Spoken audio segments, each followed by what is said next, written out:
ನಿನ್ನೆ ಖಾತೆ ಹಂಚಿಕೆ ಆಯಿತು. ಈ ಖಾತೆ ಹಂಚಿಕೆಯ ಬೆನ್ನಲ್ಲೇ ಆರೋಗ್ಯ ಸಚಿವ ಯುಟಿ ಖಾದರ್ ಸರ್ಪ್ರೈಸ್ ವಿಸಿಟ್ ನೀಡಿದ್ದಾರೆ.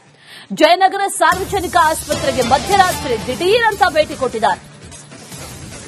ಸರ್ಕಾರಿ ಆಸ್ಪತ್ರೆಗೆ ಯುಟಿ ಖಾದರ್ ಭೇಟಿ ಕೊಟ್ಟಿದ್ದಾರೆ. ಅದು ಸರ್ಪ್ರೈಸ್ ಆಗಿ ರಾತ್ರಿ 11 ಗಂಟೆ ಸುಮಾರಿಗೆ ಅಧಿಕೃತವಾಗಿ ಖಾತೆ ಹಂಚಿಕೆ ಆಗಿರೋದು. ಆದರೆ ಖಾದರ್ ಅವರು ವಿಸಿಟ್ ಕೊಟ್ಟಿರೋದು ನೋಡಿ 12 ಗಂಟೆಗೆ. 1 ಗಂಟೆ ಆಗಿರೋದು ಖಾತೆ ಹಂಚಿಕೆ ಆಗಿ. ಆಗಲೇ ಜಯನಗರ ಸಾರ್ವಜನಿಕ ಆಸ್ಪತ್ರೆಗೆ ಭೇಟಿ ಕೊಟ್ಟರು. ಸಿಬ್ಬಂದಿ ಪರಿಶೀಲನೆ ನಡೆಸಿದ್ರು, ಸ್ವಚ್ಛತೆಯನ್ನ ಗಮನಿಸಿದ್ರು, ರೋಗಿಗಳಿಗೆ ಚಿಕಿತ್ಸೆಯ ಬಗ್ಗೆ ಅಲ್ಲಿ ಪರಿಶೀಲನೆಯನ್ನ ಕೂಡ ಮಾಡಿದ್ರು. ಜೊತೆಗೆ ಯಾರೆಲ್ಲ ಗೈರಾಗಿದ್ರು ಸಿಬ್ಬಂದಿ ಅವರಿಗೆ ಬಿಸಿ ಮುಟ್ಟಿಸಿದ್ದಾರೆ. ಈ ಸಂದರ್ಭದಲ್ಲಿ ಗರ್ಭಿಣಿ ಒಬ್ಬರನ್ನ ನೆಲದ ಮೇಲೂ ಕೂಡ ಕೂರಿಸಿದ್ರು.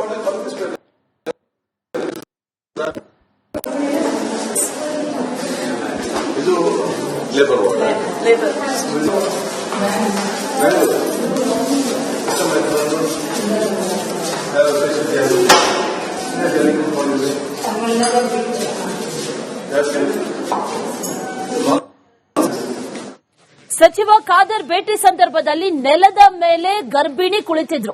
ಅದನ್ನ ಖಾದರ್ ಗಮನಿಸಿದ್ರು. ಅದನ್ನ ಗಮನಿಸಿ ಗರಂ ಆಗಿದ್ದಾರೆ ಖಾದರ್. ಸ್ಥಳದಲ್ಲಿದ್ದಂತಹ ವೈದ್ಯರು, ಸಿಬ್ಬಂದಿ ಮೇಲೆ ಸಚಿವರು ಗರಂ ಆಗಿದ್ದಾರೆ.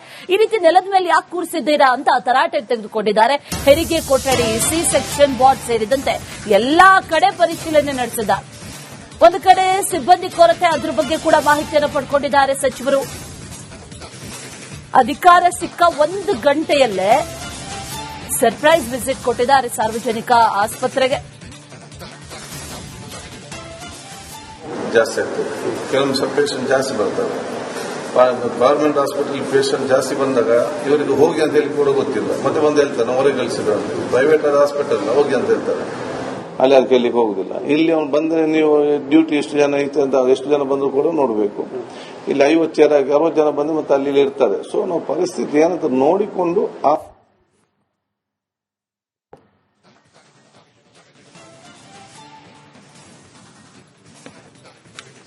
ಯುಟಿ ಖಾದರ್ ಮಾತಾಡ್ತಾ ಇದ್ರು, ಗಮನಿಸಿದ್ವಿ. ಕೆಲವೊಮ್ಮೆ ಎಮರ್ಜೆನ್ಸಿ ಇದ್ದಂತ ಸಂದರ್ಭದಲ್ಲಿ ಬರ್ತಾರೆ. ಬಂದಂತ ಸಂದರ್ಭದಲ್ಲಿ ಅವರನ್ನ ವಾಪಸ್ ಕಳಿಸ್ತಾರೆ. ರೋಗಿಗಳಿಗೆ ಚಿಕಿತ್ಸೆಯನ್ನು ಯಾವ ರೀತಿ ಕೊಡ್ತಾ ಇದ್ದಾರೆ ಅಂತ ಪರಿಶೀಲನೆ ನಡೆಸಿದ್ರು ಸಚಿವರು. ಅದರ ಜೊತೆಯಲ್ಲಿ ಸ್ವಚ್ಛತೆ ಹೇಗಿದೆ, ಸಿಬ್ಬಂದಿ ಎಷ್ಟಿದ್ದಾರೆ, ಕೊರತೆ ಇದೆಯಾ ಅಥವಾ ಬಂದಿಲ್ವಾ, ಎಲ್ಲದ್ರ ಬಗ್ಗೆ ಮೀಟಿಂಗ್ ನಾವು ಸಬ್ಜೆಕ್ಟ್ ಒಂದೊಂದು ಹಂತದ್ದು ತಗೊಂಡು ಹೋಗ್ತೀವಿ. ನಿಮ್ಗೆ ಕೊಟ್ಟ ಸಲಹೆ ಕರೆಕ್ಟ್ ಇದೆ. ನಿಮ್ಗೆ ಏನಾದ್ರು ಯಾರಿಗಾದ್ರೂ ಆರೋಗ್ಯ ವಿಷಯಕ್ಕೆ ಸಂಬಂಧಪಟ್ಟದೆ ಈ ರಾಜ್ಯ ಜನಸಾಮಾನ್ಯರಿಗೆ ಯಾರಿಗಾದ್ರೂ ಏನಾದ್ರೂ ಸಲಹೆ ಸೂಚನೆ ಸಮಸ್ಯೆ ನಮಗೆ ಕೊಡ್ಲಿಕ್ಕಿದೆ, ದಯವಿಟ್ಟು ನನ್ನ ಕಚೇರಿಯಲ್ಲಿ ಕೊಡಿ.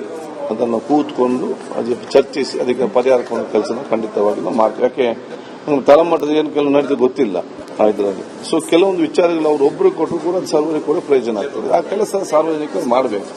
ಮತ್ತು ಸಂಘ ಸಂಸ್ಥೆ ಅವರು ಸ್ವಂತ ಆಸ್ತಿ ಆಲೋಚನೆ ಮಾಡಬೇಕು.